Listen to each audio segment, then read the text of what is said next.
আলাইকুম সম্মানিত বাজার আপডেটের ভাইরা, আজকে হচ্ছে 19 জুলাই রোজ শুক্রবার। জানিয়ে দিচ্ছি হচ্ছে শুকনো হলুদের বাজার আপডেট। আর হলুদের বাজার আপডেট জানতে আমাদের সাথেই থাকুন। ভাই এটা মোটা হলুদ না? ফুলবাড়িয়া কত করে ভাই? পাইকারি একদম কিনা আপনারা কিনেন কত করে? কত? 50? 250 টাকা বিক্রি করি। 260 65। একটু বেশি হয়ে গেল না? বেশি না ভাই, এটা হলো এক নাম্বার। আর এর সাইড একটু যদি খাগড়াছড়ি বান্দরবানটা মিশাইলে হয় তাহলে ওটার দাম হচ্ছে 45 টাকা। তাই ওটা বিক্রি করি 50 টাকা 55 টাকা। আর এটা কিনা দাম হইতেছে 35 টাকা। কত? 235? 235।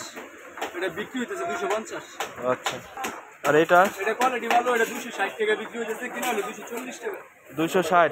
এটা 240? 240 টাকা পাইকারি বাজার। 200 পাইকারি না? আর এটা 235 টাকা কিনা, আর বিক্রি হইতেছে আমাদের 250 55। 235 টাকা।